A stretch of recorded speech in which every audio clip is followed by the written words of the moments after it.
Bonjour, bonsoir, j'espère que vous allez bien, que tout se passe bien pour vous. Alors je reviens après une très longue absence, bon, pour des raisons personnelles, et je vous avoue que j'ai pas mal de sujets à développer, donc je pense que dans les jours à venir, dans les semaines à venir, euh, les gens qui me suivent ou qui sont abonnés à ma chaîne seront servis, hein. Je pense que je vais essayer d'avoir un rythme beaucoup plus régulier parce qu'on me l'a souvent reproché. Bon, en tout cas, l'avenir nous le dira. Et aujourd'hui, le thème que je vais développer, ben, comme le titre l'indique, ce sera sur la créolisation et la négrification. Alors pourquoi j'ai voulu développer sur la créolisation dans un premier temps? Ben, tout simplement parce que je vis en banlieue parisienne, en banlieue nord, dans le 95.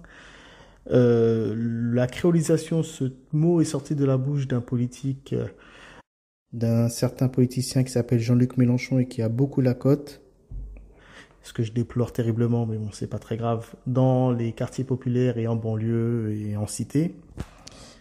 Et puis, bien entendu, moi, en tant que noir et créole, c'est-à-dire issu de peuple créole, de la Guadeloupe précisément, je me suis dit, bon, ce serait peut-être bien d'apporter une petite réflexion sur tout ça. Alors certes, je suis noir et créole, mais je suis avant toute chose musulman. Donc mon point de vue sera traditionnel. Je me place toujours de ce point de vue-là pour développer mes sujets. Donc, comme à mon habitude, je vais essayer, à mon niveau bien sûr, de prendre le problème à la racine, bien entendu, afin de mieux faire comprendre toutes les problématiques contingentes qui en découlent. Bon, en d'autres termes, pour mieux faire comprendre le pourquoi du comment, tout simplement. Bon, alors maintenant, en ce qui concerne la négrification, je pense que c'est un terme qui a dû irriter plus d'un, parce que la racine de ce mot est le mot nègre, et le mot nègre a pris une tournure très très très péjorative. Parce que bon, la traite négrière est passée par là, la colonisation est passée par là. Donc lorsqu'on emploie le mot nègre, automatiquement, il y a quelque chose de rabaissant, de vil, de faible. Il y a quelque chose qui a trait beaucoup aussi à la servitude. Le nègre est quelqu'un qui sert, qui travaille pour.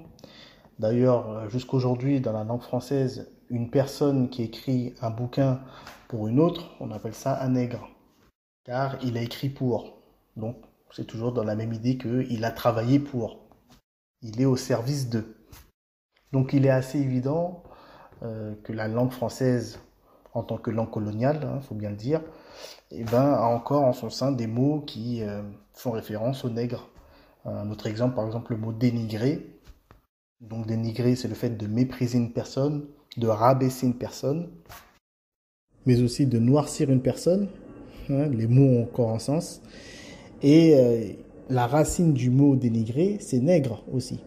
Étymologiquement parlant, veut dire teindre en noir, noircir, rabaisser la personne au statut de nègre. Donc c'est inférioriser la personne, car le nègre est un être inférieur. Me concernant, je n'ai aucun problème avec le mot nègre. D'ailleurs, je préfère me réclamer comme nègre plutôt que noir. Vous voyez, tous ces mots, ces néologismes qui veulent rien dire. Je veux dire, noir, ça ne veut strictement rien dire. Il y a personne n'est noir, déjà, dans un premier temps. Contrairement au mot nègre, le mot nègre renvoie à un morphotype bien précis. Il y a un certain type de cheveux, parfois les traits, une morphologie bien particulière. C'est beaucoup plus parlant que noir. D'ailleurs, aujourd'hui, le mot noir a engendré encore des mots encore plus débiles, très souvent glycisés comme black. Je vois des gens qui se réclament comme black. Mais bon, ça fait cool, ça fait Yankee, Black. Et puis maintenant, j'ai entendu dark skin et light skin. Alors, ce sont des termes encore une fois anglicisés, parce que la référence du noir aliéné d'aujourd'hui, ben, c'est le noir américain, qui lui-même est le plus aliéné de tous les noirs. Bon, bref, c'est un autre sujet. Et c'est façon de déterminer, on va dire, les noirs en fonction de leur taux de mélanine. C'est-à-dire les clairs, on les appelle les light skin, les plus foncés, les dark skin. Bon, c'est pathétique. Alors que le mot nègre, c'est beaucoup plus précis, et le mot nègre aussi renvoie bien évidemment aux civilisations nègres. Aux civilisations nègres. Et la civilisation, il faut bien comprendre ce que c'est. C'est-à-dire un peuple qui est régi par des principes divins, c'est-à-dire des peuples traditionnels. On est très très loin de la black attitude américanisée ultra-libéral et consumériste, tatoué, Beats by Dre, casquette à l'envers. On est très très loin de tout ça. Hein. C'est pour ça que je trouve qu'il est extrêmement important de se réapproprier son histoire, hein, de revenir aux fondamentaux, hein, et de ne pas avoir peur d'employer le terme nègre, même si je sais que c'est perdu d'avance, personne n'en voudra, mais il faut se réapproprier ce mot. Donc, certes, l'histoire a fait que ça devienne péjoratif par la suite, mais c'est un mot noble. Et il faut surtout pas vivre par procuration ou sous le prisme du regard de l'autre. Très souvent, sous le prisme de nos anciens oppresseurs. Et pour le coup, ça, c'est une attitude de nègre, dans le mauvais sens du terme. Hein. C'est une attitude de soumis. Donc, je suis désolé, nous ne devons pas adopter un mode de vie, un style de vie, un mode de langage en fonction des mauvaises perceptions que autrui peut avoir sur nous autres. D'ailleurs, j'encourage tous les auditeurs à se procurer le livre de Frantz Fanon qui s'appelle Peau noire et masque blanc, où il développe sur cette thématique. Un livre super intéressant. Un livre vraiment très fin et très pointu et qui met en exergue vraiment la profondeur de toute cette névrose nègre. Alors, comme je le disais plus haut dans l'audio, lorsqu'on parle de nègre, nègre renvoie à la civilisation nègre, ou plutôt aux civilisations nègres, au pluriel. Parce que le nègre, ça n'existe pas. Donc, comme je disais, lorsqu'on parle de civilisation, il y a quelque chose de supra-individuel. Une civilisation est toujours régie par des principes immuables, par des principes divins. Et les traditions antérieures, et lorsque je parle de tradition, encore une fois, ça renvoie à l'esprit, hein, à la spiritualité. Hein. Ne pas confondre la coutume. Les traditions antérieures, comme je disais, étaient conformes aux caractéristiques raciales de sa population. Le nègre participait à sa tradition par le rythme, par le corps, par la force physique. Il y a toujours eu dans les traditions nègres cet aspect de lourdeur, ne serait-ce que pour les sons même de leur musique, le son des tambours, de la force physique. Et quoi qu'on en dise, il y a aussi une beauté dans la lourdeur. Il y avait aussi une certaine dimension sexuelle dans certaines civilisations nègres. Bon, ce sera quelque chose qui aujourd'hui sera très difficile à concevoir étant donné que tout est perverti. Hein, lorsqu'on parle de sexualité aujourd'hui, on voit directement la pornographie, alors que dans l'absolu, la sexualité qui est mise à sa place, bien entendu, est quelque chose de noble et de magnifique. Hein. Ça reste une dualité qui s'opère, et une dualité qui opère renvoie automatiquement à l'unité divine. C'est pas pour rien que lorsque l'homme et la femme se rencontrent, et ben, apparaît la vie, hein. Il y a la naissance, il y a l'enfant. Il y a aussi le plaisir sexuel, aussi l'extase sexuelle. C'est quelque chose à ne pas omettre non plus. Il faut savoir que même dans l'hindouisme, il y a une des branches de l'hindouisme qui s'appelle le tantrisme, où les méthodes initiatiques passaient par l'union des sexes, par la sexualité. Mais bon, je suis en train de digresser, je suis en train de m'éloigner de mon sujet, donc on va revenir sur le nègre et la civilisation nègre. Donc oui, le mot nègre renvoie aux civilisations nègres, aussi aux grandes royautés, hein, je pense à l'Empire du Ghana, pour citer que lui. On renvoie aussi à de très grandes dynasties, etc., etc. Mais le nègre d'aujourd'hui, moderne ou plutôt postmoderne, est loin, très loin de tout ça. Bien entendu, je parle du nègre aliéné, hein, du nègre détaché de la tradition, détaché de la spiritualité, qui a coupé la connexion avec l'esprit. Et malheureusement, je vois encore aujourd'hui beaucoup de Noirs en Occident qui s'efforcent de vouloir se rattacher aux anciennes traditions africaines, mais qui se rattachent malheureusement qu'à un corps sans vie, étant donné que les traditions africaines n'existent plus. Je parle de l'esprit, hein, qui subsistait encore à l'époque au sein de ces traditions. Et ben, cet esprit en question n'existe plus. D'accord. Et d'ailleurs, une tradition qui est morte, il y a de très fortes chances à ce qu'elle se retourne en quelque chose de très contre-traditionnel, hein, de très satanique. Donc il faut vraiment, vraiment faire attention avec tout ça. Mais encore une fois, lorsqu'on parle d'enracinement, on parle d'un enracinement spirituel et non pas un enracinement racial. Parce que les races, comme la race nègre, renvoient au spirituel. Donc si on retourne aux racines pour la racine, c'est rester à terre. La racine est objectivement au sol, dans la terre. Donc si on reste qu'à la racine, c'est qu'on n'a pas compris. La racine s'élève vers le ciel. Donc ce qu'on doit garder en ligne de mire, c'est l'esprit, c'est Dieu. Donc si on parle d'enracinement, d'accord, enracinement racial, mais pour aller vers le ciel. Donc tout individu qui opte pour un enracinement, c'est-à-dire retour aux racines, retour à la race uniquement, est un individu qui reste à terre. Car pour faire un parallèle, les racines de l'arbre sont bien sous terre, ce sont ses racines, mais elles s'élèvent ensuite vers le ciel en transcendant la terre pour s'épanouir vers le ciel. Et bien nous, êtres humains, c'est exactement la même chose. Nous devons prendre nos racines, la terre comme support, comme appui pour s'élever vers le ciel. Donc, la race n'est qu'un point de départ ou un appui, mais en aucun cas, elle est une finalité. Alors il faut savoir que pour un homme traditionnel, l'individu qui a coupé avec l'esprit est vu comme un sauvage. J'avais développé tout ça dans mon ancienne vidéo les races, la race noire, le noir et le Kali Yuga, ma vidéo de 3 heures, où j'expliquais que, étant donné que la race noire a une certaine affinité avec le rythme, le corps, la force, le mouvement, la sexualité sur certains plans, il y a aussi un petit caractère substantiel qui est apparenté à la race noire, et bien le noir déchu, le noir aliéné, sera vu comme sauvage, mais beaucoup plus sauvage que les autres races, bien qu'elles soient sauvages aussi, je parle des autres races aliénées, bien entendu. Il y aura beaucoup plus facilité à traiter le noir aliéné de sauvage au vu de ses caractéristiques propres qui vont se manifester de manière vile. Donc ces caractéristiques nègres que j'ai développées depuis tout à l'heure, qui auparavant étaient vues comme de la beauté, comme l'exaltation du divin par le biais du corps, et ben sera vue aujourd'hui chez le noir, du moins chez les nègres déchus, comme de la bestialité, comme de la sauvagerie bestiale. Je vais y revenir un peu plus tard dans l'audio. Alors maintenant, je vais parler du noir créole, donc le nègre issu de peuple créole. Alors dans un premier temps, il faut savoir que tout créole n'est pas forcément noir. Ça, c'est la première des choses. Certaines personnes ont du mal à le comprendre apparemment, mais le créole est un brassage. C'est un grand métissage. Et dans ce grand brassage, il existe certaines populations qui ont su préserver, on va dire, leur race. J'ai par exemple les Koulis, par exemple aux Antilles. Les Koulis, ce sont des Indiens. Ils n'ont absolument rien à voir avec l'Afrique ou avec le noir. Je vous le dis clairement. Donc c'est pour cela que c'est assez lourd lorsque certaines personnes en France, des Noirs en l'occurrence issus de peuples d'Afrique, viennent me voir et me demandent « Mais toi Daoud, en tant qu'Antillais, tu te considères africain? Où est-ce que tu te situes ?»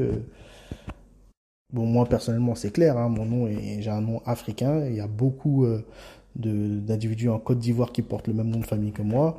Ma famille, beaucoup plus du côté paternel d'ailleurs, est très africain, de par leurs traits, bon, moi je suis africain, il n'y a pas de problème, je suis un afrodescendant, il n'y a aucun problème. Mais il faut bien entendre qu'il y a des créoles qui sont absolument pas africains. Et ça, faut l'entendre. Alors certes, là je parle des Antilles. Les Antilles est peuplées majoritairement de descendants d'Africains, mais il n'y a pas que ça. Et pour être honnête, j'ai toujours trouvé assez malaisant la démarche de certains Africains voulant absolument que l'Antillais reconnaisse son africanité. À croire que ces personnes-là n'assument pas leur africanité ou leur négritude et le vivent comme un fardeau, quoi. Et c'est comme si, vous êtes avec nous, souffrons ensemble. C'est comme ça que je l'entends. Et je vous avoue, c'est assez malaisant et assez désagréable. Donc, revenons sur le nègre créole. Le nègre créole est un nègre déraciné de fait, par son histoire. C'est un noir qu'on a extrait de sa terre natale qui est l'Afrique, qu'on a importé sur une autre terre, qu'on a asservi, qu'on a battu, qu'on a violé, qu'on a maltraité, martyrisé, à qui on a imposé un certain mode de vie. Bon, c'est assez terrible à vrai dire. Et c'est pour ça qu'il y a une perte de repères considérable aux Antilles. Et pas que chez le noir, chez l'Antillais. Là, je parle des Antillais précisément. Chez l'Antillais en question. Il y a une grosse perte de repères. C'est pour ça que l'Antillais va un peu dans tous les sens. Vous avez de l'Antillais musulman, comme du chrétien, du juif, de l'afrocentriste, du vaudouiste, de l'animiste, du rasta, bon bref, tout ce que vous voulez, parce qu'il y a une perte de repères. Donc, bon, majoritairement, les Antilles sont protestants. Et encore dans le protestantisme, il y a énormément de branches, les pentecôtistes, les évangélistes, adventistes, etc., etc. Et je ne vais pas revenir sur le protestantisme. Peut-être que je ferai une vidéo prochainement dessus. Mais effectivement, force est de constater que ça va un peu dans tous les sens, car perte de repères. Là, bien évidemment, je vous parle de l'antillais qui est dans une quête, hein, qui se pose des questions existentielles, je parle de celui-là. Mais sinon, majoritairement, eh ben, l'antillais est livré à lui-même. Il est juste antillais, il se revendique juste antillais, ce qui ne veut absolument rien dire. Et qui, in fine, ben, reste une proie ultra malléable pour les élites. Car il n'y a effectivement pas plus consommateur que l'individu livré à lui-même sans repère, donc qui n'est mu uniquement que par les instincts primaires. Bon, je veux dire, cet individu-là, c'est une proie. Bon. Alors maintenant, je vais parler de la créolisation. Alors lorsqu'on entend la créolisation, bah, il y a quelque chose d'exotique, hein. On entend créole. Bon, en fait, la créolisation, c'est le mondialisme, hein. La créolisation, c'est le mondialiste Kizouk. C'est à peu près ça. Ça lui donne un petit côté sympathique. Mais c'est du mondialisme pur. Alors, la créolisation, bon, c'est Mélenchon qui a employé ce terme dernièrement, hein, il n'y a pas très longtemps. Mais on doit cette expression, ou du moins ce concept, à monsieur Édouard Glissant. Édouard Glissant, excusez-moi. Alors, monsieur Édouard Glissant est le monsieur qui est affiché sur ma photo d'illustration de l'audio que je suis en train de faire présentement. Et qui est monsieur Édouard Glissant? Ben, Édouard Glissant est un poète philosophe martiniquais qui a développé sur la créolisation. Alors, c'était un militant antiraciste, mais c'était paradoxalement l'antithèse de Aimé Césaire, hein, qui lui-même aussi était martiniquais, mais qui lui défendait la négritude. Alors, les deux étaient opposés parce que Aimé Césaire lui défendait la race, hein, c'est-à-dire la race nègre, était dans l'exaltation de la négritude. Et Édouard Glissant était, lui, opposé à ce concept, qui identifiait ce concept comme le principe de la racine unique. Hein. Pour lui, la racine unique tue, elle tue tout ce qu'il y a autour d'elle, et pour lui, la racine unique est sectaire et intolérante. Et il défendait plus le concept du rhizome, qui est la racine qui s'étend vers les autres racines, et qui prolifère sans les tuer, sans jamais renoncer à rester elle-même. C'est-à-dire que pour lui, ce n'est pas une dilution. Bon, alors même si j'ai un certain respect, on va dire, pour ces deux personnalités, à un certain niveau, hein, bien entendu, ce sont deux personnalités qui sont décédées depuis, mais qui sont relativement connues dans la sphère afro, et particulièrement dans la sphère antillaise. D'ailleurs, beaucoup plus Aimé Césaire que Édouard Glissant. Je pense qu'Édouard Glissant n'est pas trop connu, hein, lui. Mais objectivement, ça reste deux idéologies profanes. Hein. Faut dire ce qui est. Il y a un qui défendait la négritude. Hein. Alors la négritude, ça a eu son importance à un certain moment dans l'histoire, je pense, après tout un tas de traumatismes. Bon, il a fallu que l'homme noir puisse s'assumer en tant que noir et puisse accepter sa négritude. Bon, pour certains, ça devait pas être évident, hein, je l'entends bien, il n'y a aucun problème. Quant à Édouard Glissant, je pense qu'il avait une vision beaucoup plus universaliste. Et il prétendait que les racines, enfin lui il était plus sur le rhizome, c'est-à-dire la racine qui s'étend vers les autres racines sans se diluer. Ça frise l'utopie, hein, parce que je ne vois pas en quoi qu'est-ce qui empêchera cette racine de ne pas se diluer, de ne pas aller vers les autres, si elle est rattachée à rien du tout, si ce n'est que sa race. Et encore une fois, une race est rattachée à la spiritualité, sinon elle est rien du tout, quoi, en fait. Donc je ne vois pas qu'est-ce qui peut empêcher à cette racine de disparaître. Il n'y a qu'à constater aujourd'hui, sur le territoire français, ce brassage ethnique qui est en train de s'opérer. Je veux dire, il y a un métissage qui se développe de plus en plus. Bon, il faut dire aussi que nous sommes en fin d'humanité, hein, nous sommes dans le Kali Yuga, donc il n'y a plus véritablement de race originelle, hein, la race nègre comme la race rouge, la race jaune, la race blanche. Bon, maintenant c'est assez ambigu. Et surtout en France, hein, le peuple français, en tout cas en région parisienne, est super brassé. Hein, on peut dire créolisé. D'ailleurs, il n'y a même plus cette volonté à vouloir préserver sa race, parce que la race est livrée à elle-même, elle est rattachée à rien, à aucune civilisation, à aucune tradition. Donc pourquoi, j'arrive à comprendre l'état d'esprit, pourquoi rester entre nous, rester entre racisés, hein, c'est les nouveaux mots d'aujourd'hui, pourquoi s'il n'y a aucun attachement spirituel. Même la conception spirituelle est totalement étrangère maintenant. On ne sait même pas ce que c'est nébuleux, c'est flou, donc autant se mélanger. Donc c'est pour ça que l'idéologie d'Édouard Glissant, je la trouve très, très, très utopique. Donc, le projet mondialiste, ce grand nouvel ordre mondial, est de créoliser le monde. C'est de créer un monde créole. Mélenchon le dit clairement, de manière très formelle, il le dit. Il opte pour cette créolisation. Et j'ai toujours vu les peuples créoles, et particulièrement les Antilles, par exemple Guadeloupe, Martinique, tout ça, comme un mini-mondialisme. C'est le même concept. C'est-à-dire c'est un bas peuple brassé, mélangé, majoritairement noir, dominé par une petite élite qui, elle, ne se mélange pas, qu'on appelle les békés. Et c'est pareil pour le mondialisme. C'est de brasser toute cette population mondiale, c'est le fantasme mondialiste, et toute cette population brassée, toute cette masse, enfin cette plèbe, parce que maintenant c'est même plus une humanité, c'est une sous-humanité. Mes propos sont durs, je le sais, mais bon, faut dire ce qui est, appelons un chat un chat. Et toute cette population, sera soumise à une élite qui, pareil, ne se mélange pas, une petite caste apatride, des ultra riches avec une idéologie inversée, satanique, pour faire court.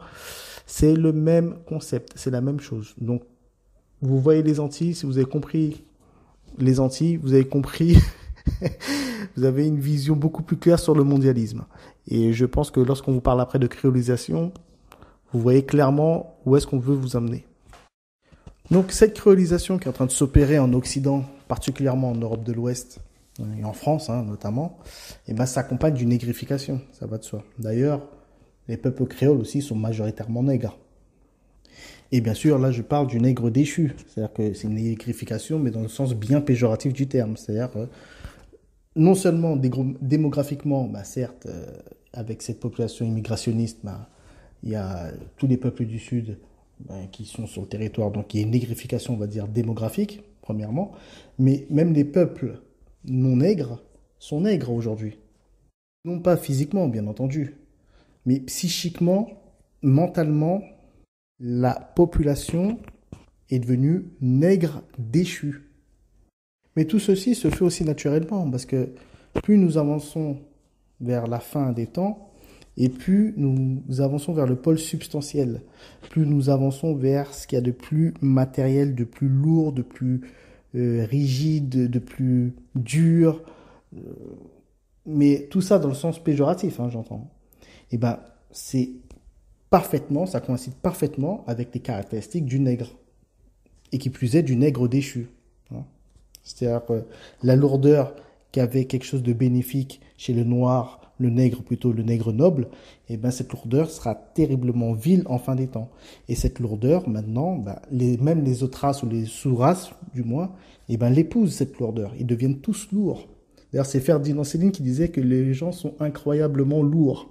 Voilà, c'est cette lourdeur très négative que la populace a épousée.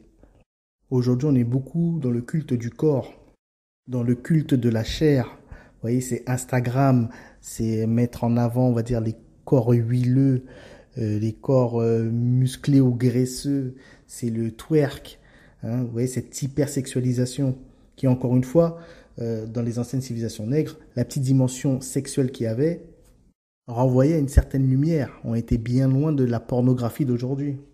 Le peuple aime aussi l'humour gras, l'humour qui est lourd, Marrakech du rire. Ça consomme beaucoup de malbouffe, ça mange gras. Il y a beaucoup de femmes aussi qui veulent se négrifier, qui se botoxent les lèvres, qui se font gonfler les fesses, qui twerkent à tout va.